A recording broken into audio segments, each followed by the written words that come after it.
Hey, what is going on, guys? Ali here, back again with another review for you guys today for The Rising of the Shield Hero, Season 2, Episode 2. I'm going to start off, I wrote down a whole bunch of things, so mostly I'm going to be, reading off. I put a bunch of, notes down and stuff, because it was very heavy, info-oriented type of series or type of episode where we get the revelation of that mysterious girl at the end of the other episode saying that, like, please kill me. We understand why that she's saying that, because she's actually, at first she was saying that she was a consort or a concubine, or no, the queen said that when she appeared out of nowhere, and she's like, oh, that's the concubine of the late king, the deceased king of the Spirit Tortoise Kingdom and stuff. So anyways, but before I even get to that, I just want to mention that, first of all, opening theme, always good. Mad Kid, they always know what they're doing and stuff.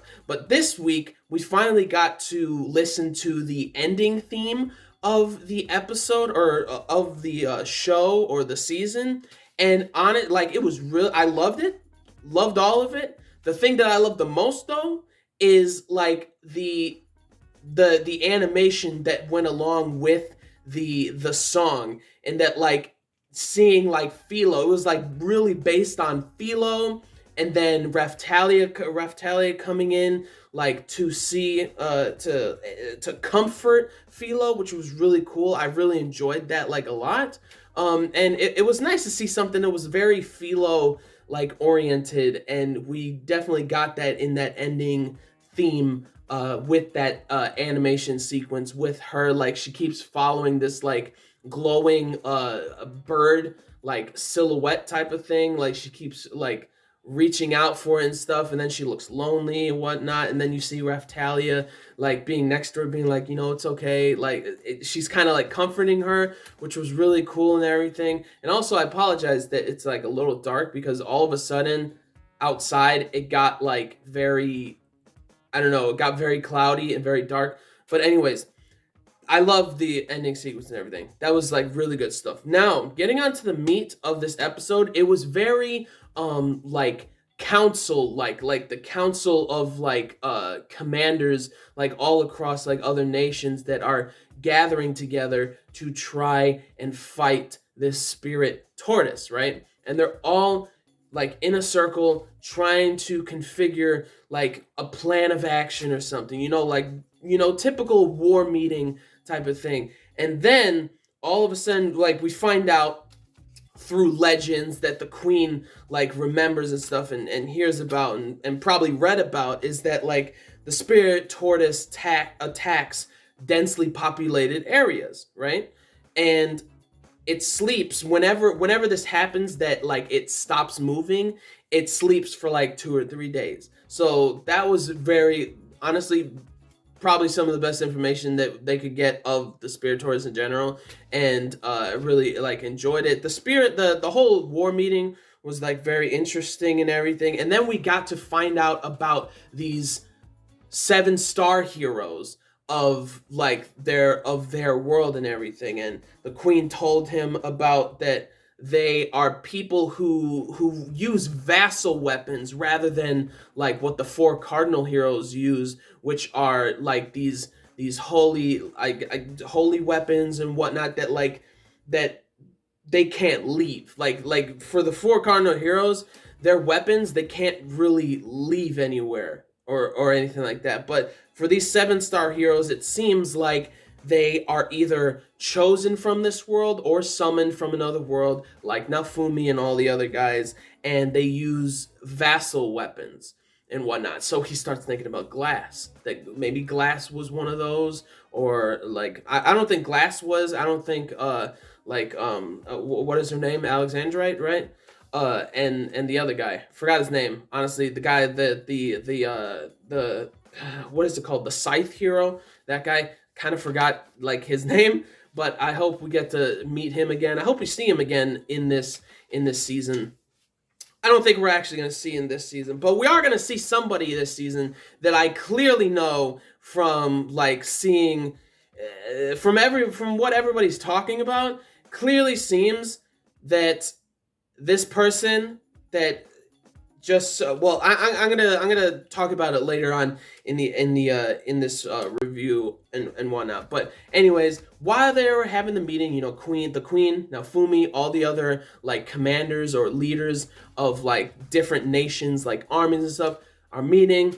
That girl that we see in that in last episode appears. Boom. She tells them that her name is Ost Horai.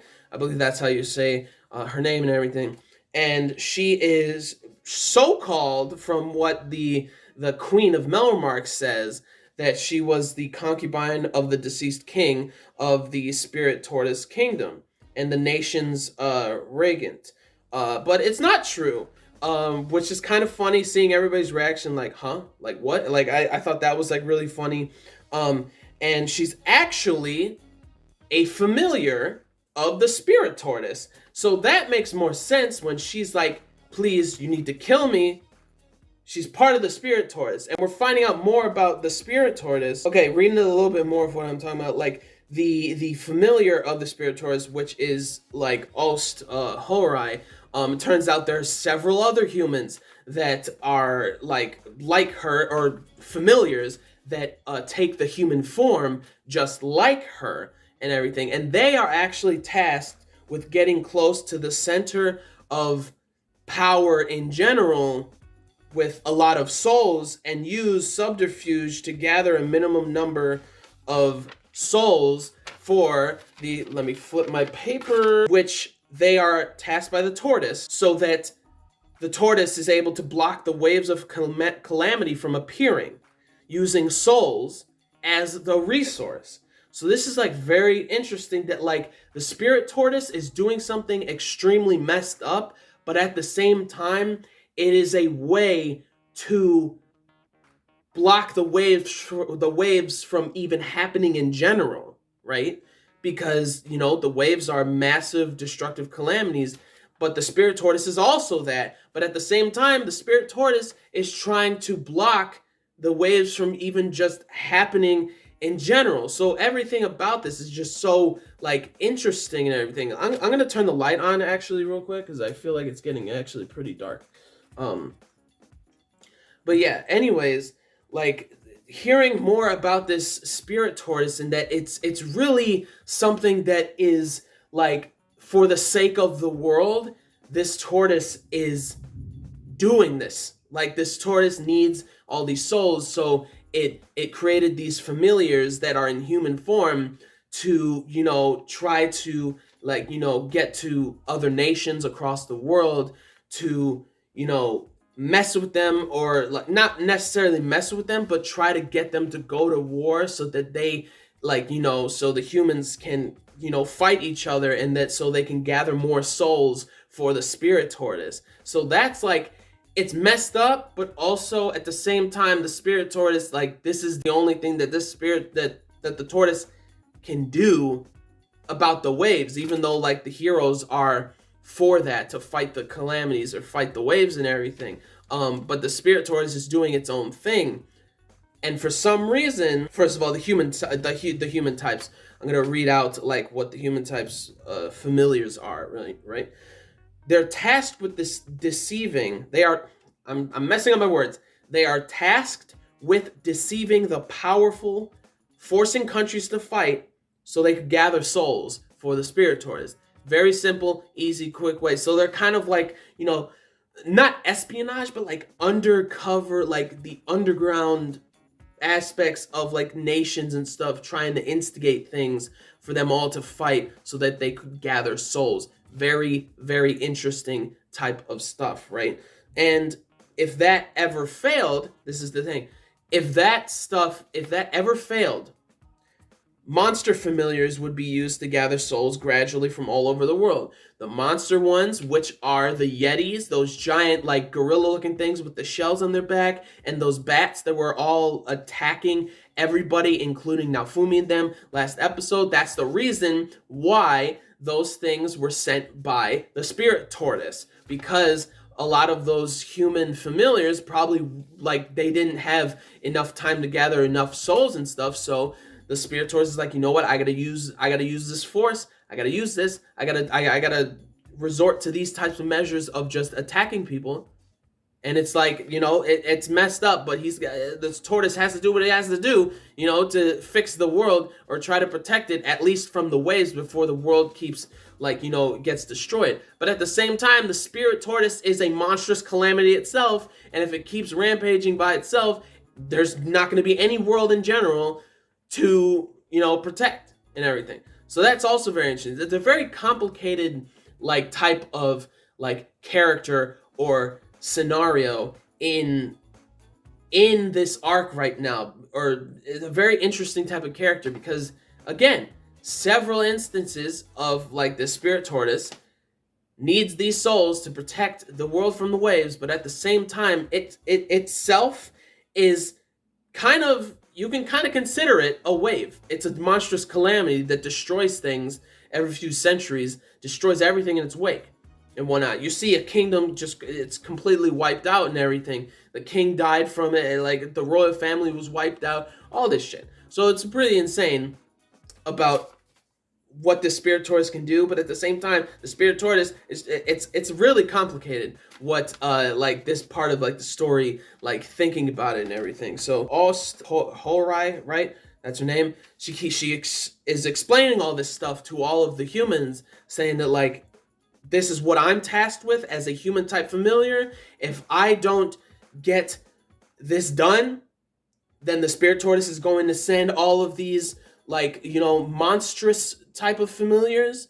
And if that does not work, then the 4 heroes, you have to kill the spirit tortoise. You guys, well, technically it sounds like that the spirit tortoise can get revived once more with all of the 4 heroes together and whatnot. They can revive it back to the world again. But continuing on of what I was talking about, the monster familiars would be used to gather souls gradually from all over the world. And if that failed, as a last resort, the seal on the tortoise itself would be broken, and it would stalk the world itself, gathering countless souls at once. So if nothing works out with, the human type familiars trying to instigate things, monster familiars not working, the spirit tortoise is going to do shit itself, because it needs all of that. It needs all those souls to protect the world from the waves in general. So the spirit tortoise at the end would be like, all right, nobody's doing their job, I'm going to have to come in and do this stuff. Kind of resembles to me, for some reason, of Thanos from Marvel Studios, or from Marvel, in that he sent Loki to Earth. He sent a bunch of people to other planets and stuff to do things for him. He needs them to do these things. And since obviously Loki failed, a lot of things failed and whatnot, at the end, I believe Age of Ultron, Thanos is like, you know what? I got to do this stuff myself. And then we got Avengers Infinity War, where he's just doing all this stuff himself, taking everybody out and destroying half of all life on other planets and stuff. I'm going to gather all these stones. I'm going to wipe out half of them, because nobody is doing what I need them to do and whatnot. And it seems like this is sort of what the spirit tortoise is doing, that now it's going to rampage and destroy all life to gather souls, so it can fight, or so it can block the waves from happening and everything. So that's is pretty insane. Okay, now this is something that I am thinking about. I instantly started thinking about that, okay, there's something going on here.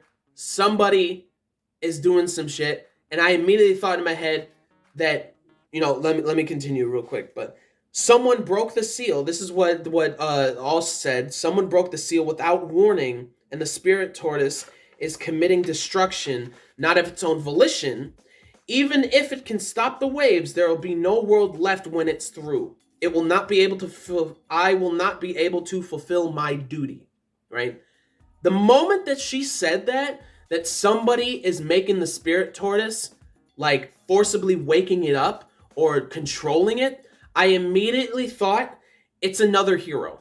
It immediately in my head, I'm like, it's somebody, I think, from another world, maybe Glass's world, or something, that was able to get into this world and is actually trying to destroy this world, like how the first season when Glass was talking about like, if I don't destroy your world, then my world is done for. My world is gone. My world's gonna be gone if I don't take you guys out and everything. So it's like, and Glass mysteriously came with the wave.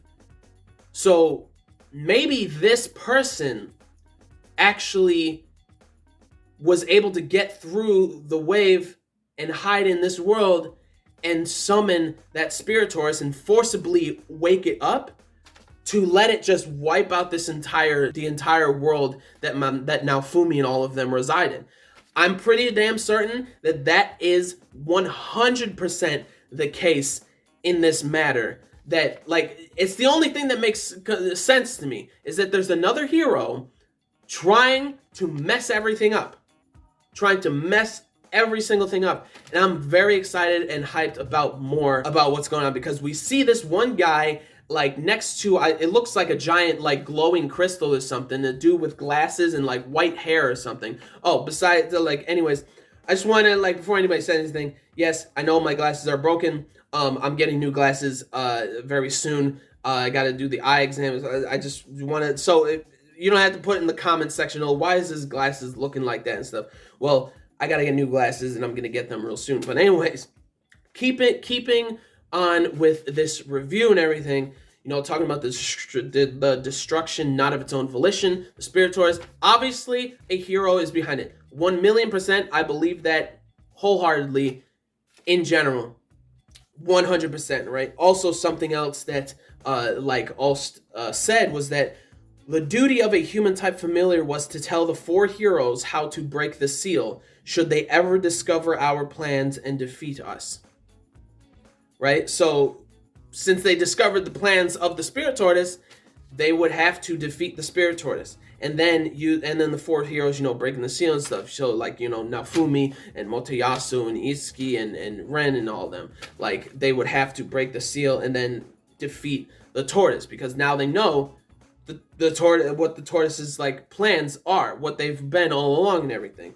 So also something else, like, when protecting the world from the waves is no longer possible, it is the task of the 4 heroes to revive the spirit tortoise and gather souls to stop them from appearing. So it seems like they have to, after they kill the spirit tortoise, they would need to revive it again by taking more souls or something like that, which is kind of like, man, it's kind of messed up. And it also makes you think about really what Fitoria said to Naofumi, that the world needs sacrifices from all life. That is exactly what Fitoria, I get chills and goosebumps, like, from all life. The world needs sacrifices from everywhere. And that is like Naofumi thinking about Fitoria and thinking about, like, oh, this is exactly what she meant.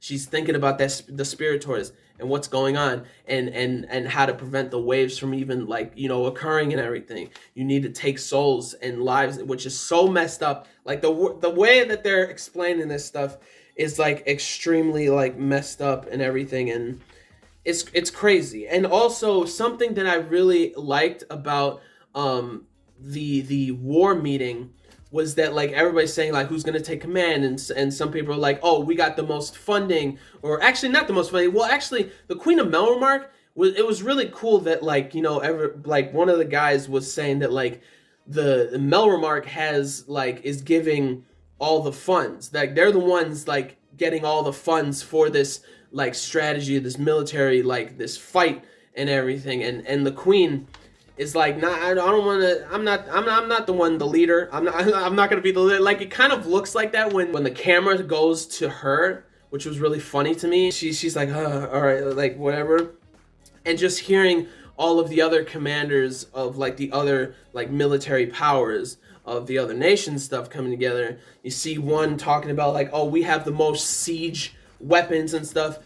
I should be a commander. And then, like, the other one saying that we have the strongest military might. We should be the commander. And what I like about what Naofumi said was that, like, I'm not here to hear people talk about, this is a meeting to come together to take this thing out. I'm not here, or I don't care to hear you guys wanting to be the commanders, to be wanting to take the glory of being the commander of this, like he can clearly see that these people are trying to want to be like the forefront, to have the glory of like being the commander of all of these nations to try and take him out and everything. And he's like, if you guys are gonna do this, I'm out. I'm leaving. I ain't dealing with this stuff. I'm not dealing with that. I'm here to efficiently take this thing out so I can continue to fight the waves. And then he leaves. And what was really cute was that Raphtalia was like, now Fumi, and then like she bowed. Like for some reason that was so cute to me. But anyways, I just wanted to give that my thoughts on that first before I continue on like everything in general. And something that I really liked was when Horai, the girl who was the familiar or whatever, she like when she was introducing herself to like Raphtalia, like I don't know, that scene I really liked because, you know, she introduced herself properly and stuff. She was like, I'm so sorry I didn't ask for your names and stuff. So, you know, Raphtalia introduces herself, Philo introduces herself, Risha introduces herself, El Rosla introduces herself, you know, her being like the martial artist of like the group of the what's it called? I believe the Hengen,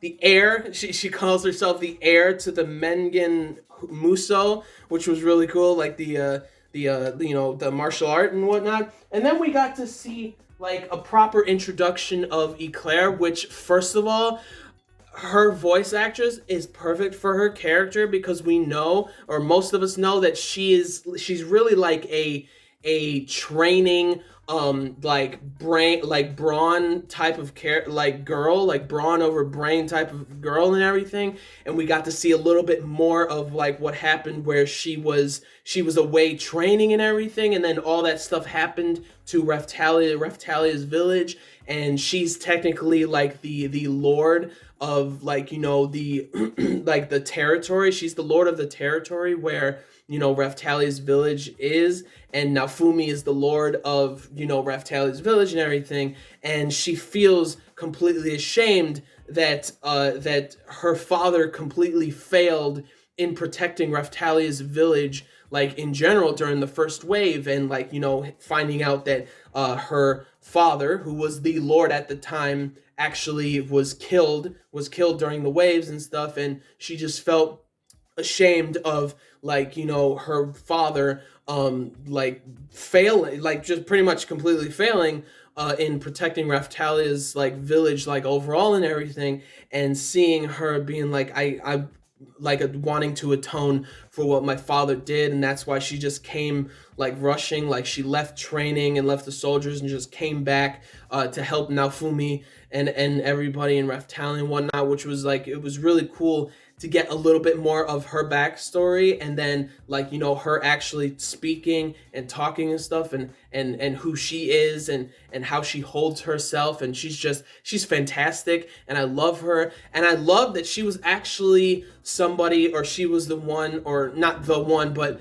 she was training Risha and Raphtalia in the sword, in like finding the sword and stuff. So like she, like Raphtalia is like a top-notch swordswoman now and everything. Like it's really cool to hear and see that Eclair was helping Raphtalia and helping Risha in their sword play and everything. It was really cool and stuff. And like I just love Eclair's character already. Like, even though we barely see, like we have barely seen like a lot of her character, it's awesome. I love her character like already. So yeah, I just wanted to get that out there. Like, just that scene, for some reason I really loved, like all the introductions and stuff like that. And then after that, like at the end of the episode, where like, you know,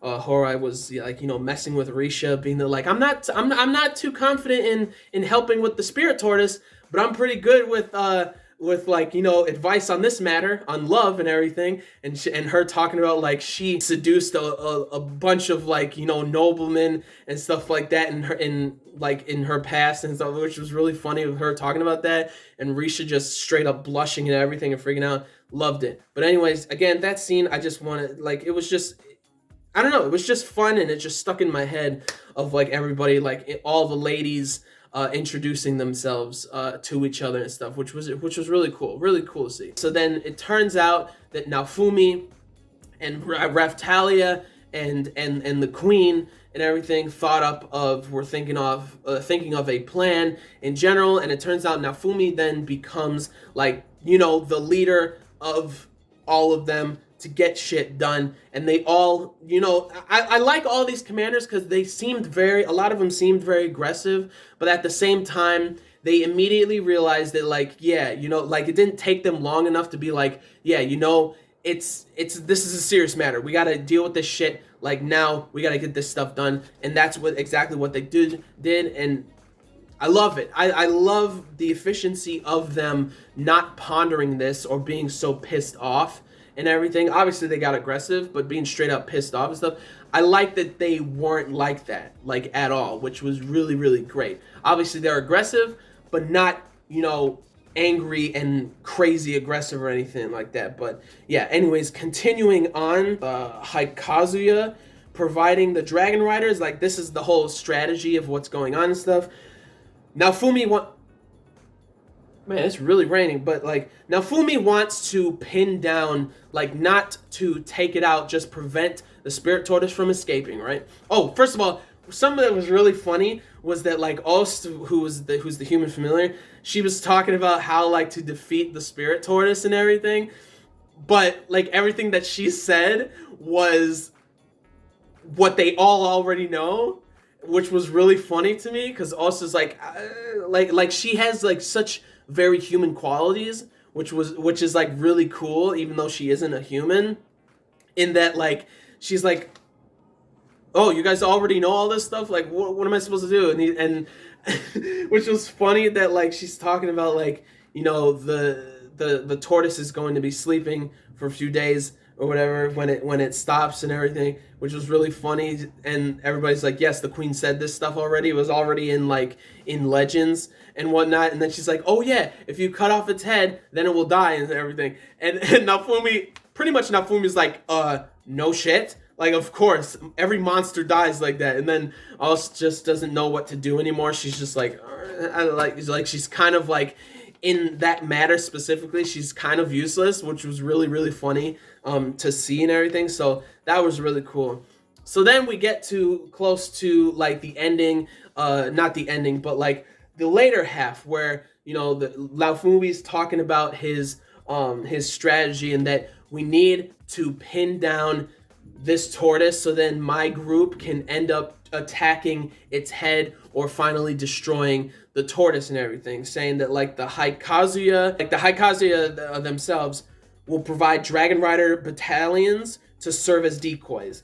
Cavalry, heavy troops, archers, they got the strongest military might out of all of them, right?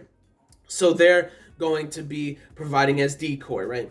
And now the Lohirat, I believe, stationed siege weapons everywhere in the area to be able to pin it down. He's like, the leader says that they can at least knock down one of its legs to have it fall and everything, even though Naofumi's like, it's not something that, like, it's not the best that I wanted, but it's still something. Like, regardless of what he says, it's still something, right? So then, like, the fortress and then while they were walking, they see a fortress from the last Great War. And he's talking about, like, how I believe what was the mage guy, like, the mage commander. I don't think they even mentioned his name, but he said that was from the old Great War, and then Naofumi had an idea of, like, can you bring those down here? And that he said he could provide mages, Midius, right? I believe that's his name, right? Like, his people or whatever. But anyways, Midius can provide the mages that can bring the fortress down, but only once. And then the other group, I believe, that had its entire kingdom. I believe that's the Spirit Tortoise kingdom. This guy is talking about that, like, he has enough bombs to blow up a mountain and everything. They got a lot of equipment in general to really handle this Spirit Tortoise, and I'm really excited to see where it's all gonna go and everything. I'm hyped and I'm excited about it, and it's gonna be, like, really cool and everything. I mean, they have so much stuff already. Like, this is crazy. Like, they have, like, enough explosions to bring down a mountain. They have enough siege weapons. Like, the Lohirat has enough siege weapons to take down one of its legs, and, like, to provide battalions and stuff. The Haikazuya have enough battalions to serve as, like, a decoy and stuff. Since the Spirit Tortoise heavily concentrated, like, souls, like, gathering and stuff, it's Naofumi's gonna take that to an advantage to take it out and everything. And this seems like another like step up of like anticipation, cliffhanger, and like, you know, getting ready for the fight. I think next episode there is going to be a fight, maybe in the later half. I think the first half might not, but if it does, you know, it's whatever. It's just a little quick prediction, like, you know, pointless prediction, but that's what I think. But anyways, yeah, continuing on with what I've been writing. But anyways, I finally remembered like the girl that the grandma who is Elrosla Grilaric, the heir to Hengen Muso, which is like the karate, or not, the martial arts chick, the grandma who's badass and everything. We got to see her, which is really cool. And then like Elrosla and Raphtalia come up with some kind of plan to help, like, you know, Naofumi take out, like Naofumi's group and everything, along with Eclair and everything, and Philo and Risha and stuff, to go and try and you know, figure out a plan to finally take out the tortoise, which is really cool. I'm excited for it. And Alston and Risha go because Naofumi decides to tell Risha to, you know, go to the library and read up on the spirit tortoise, like, itself and everything. And I genuinely think, because he said that she's gonna end up getting good insight on the spirit tortoise. Like, obviously Risha was a little like disappointed that like Naofumi didn't want her to, you know, have to physically do stuff. Well, technically reading and like picking up, that's physical, but like physical, like actual literally fighting and everything. But this is a very important thing. I genuinely believe that Naofumi saying that like it's a very important thing to read up and research on the spirit tortoise, that is going to 100% play a massive role in taking it out, like, in general. Like, Risha is going to come in clutch with like the information and shit. I genuinely believe that in general is actually going to happen, and I'm excited for it. So Austin and Risha go to research on this tortoise in the library, and the queen is there too, which is kind of nice. And everybody's getting ready and whatnot. And then, like, when they were grouped around like the fire, like, you know, hanging out, like Eclair, I would say Raphtalia, Philo, Risha, Naofumi, and Eclair, and Elrosla, who's the grandma, and also Horai. She's chilling there too, and they're all grouped around. And it turns out that Eclair has a bunch of gifts that Elhart got for them. And reading them off right now is a Usani sword for Raphtalia, which looks very beautiful, Enolt claws for Philo, and a Philo Kigurumi for Risha, which is just like a big, like, Kigu, like, looking, like, literally looks like Philo's like big self. And Risha starts making like these funny noises, like clack, clack, trying to be like Philo with those funny sounds and stuff. And Raphtalia was like, it fits you like nicely, and like it looks really good, and it's like it looks just like her and stuff. And then Philo's like, that's not how I talk and everything. And then like it was just a really cute moment in that instance of like that whole situation and everything. And it was really, really cute and really, really cool. And I loved it a lot. And like also, the cute moment where they're talking about how Lost was talking about to Risha in that moment, being like, "Oh, Risha, you're in love with Itsuki, aren't you?" And then she's like freaking out, like, "Oh my god, no!" And it was so freaking cute, like seeing that, because you know, again, Risha is in love with him. It's clear as day that she is, and she just wants Itsuki to acknowledge her, and I genuinely believe that will be happening, and I'm excited to see where that's gonna go and everything, and I'm excited for it. And you get to see, like, you know, just the cuteness of like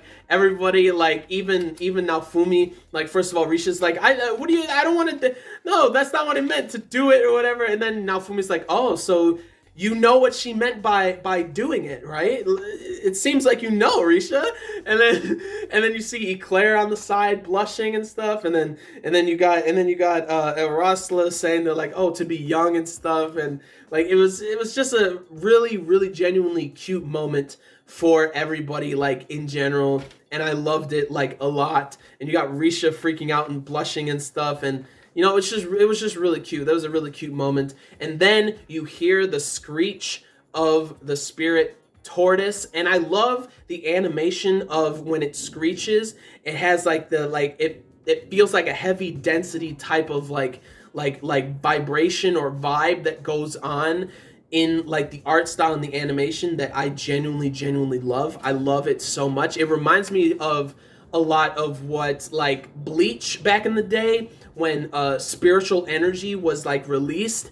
It like shakes the camera screen, it vibrates it, and it has like these really cool like colored, or not colored, but like parts of the animation and art style that are like, you know, just like paintbrush type of like strokes type of look to it on the screen, and it like vibrates and shows that like this stuff is serious and it's dangerous and it's coming and it's terrifying and stuff. And I loved seeing that in the last scene of the episode, and the episode was really good, very well paced, loved everything about it, loved the animation art style. Again, it's continuing like, you know, the exact same way that season 1 was, and I'm hyped and excited for more of the Spirit Tortoise. And again, I know that I'm kind of jumbling in this video, but I had to get this out of like, I wrote down so many things. I just had to like read them and get them out and stuff, because I knew I was going to like forget a bunch of stuff. But anyways, if you liked anything I had to say, how excited you are for the Spirit Tortoise arc continuing and stuff, if you think there's somebody clearly from another world that is another hero behind everything, you know, leave down in the comments your thoughts and stuff. Genuinely, that dude with the glasses with like the white hair, 100%, he is one of the heroes. I'm banking on it that he is a hero from somewhere, and he is messing with shit so that this world can be destroyed, so his world can be fine and everything. So I'm very excited to see where that goes and everything. I'm excited to see more of, man, it's pouring rain outside, like to see more of where everything goes.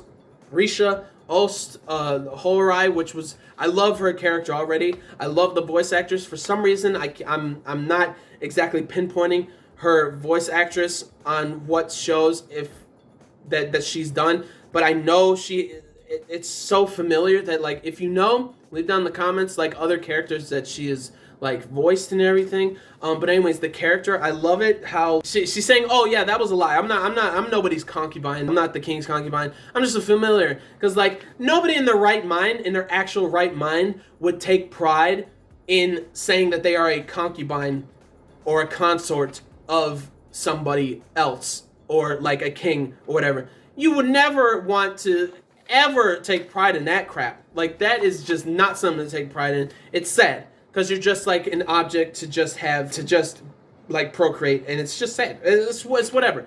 But anyways, if you liked anything I had to say in this review and stuff, leave down in the comments your thoughts, anything about what I said about the episode and everything, or just your thoughts about the episode, leave down in the comments and stuff and whatnot. And if you like this video, leave a like. If you like the episode, leave a like. If you like Shield Hero, leave a like. If you like me, leave a like. And subscribe to the channel for more reviews, vlogs, unboxings, live reactions, and theory discussion videos, and things like that. So gentlemen, stay classy, ladies, stay sexy, but most importantly, everybody, you gotta stay a little nasty, alright? So peace and love, and I will see y'all later in the next video.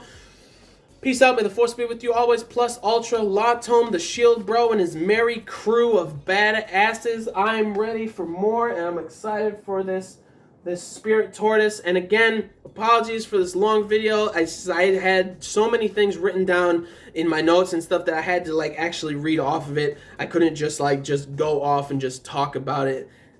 It's one of those reviews that I had to write like literally everything down, because a lot of things were important, especially Austin and her conversations and all the information that she was dropping and stuff. And like, I had to write it, I had to say everything. But anyways, or write everything down and say everything that I wrote down and stuff. But anyways, peace and love, and I'll see y'all guys later with next week's episode of The Rising of the Shield Hero. Woo, that was like anyways, peace out, guys.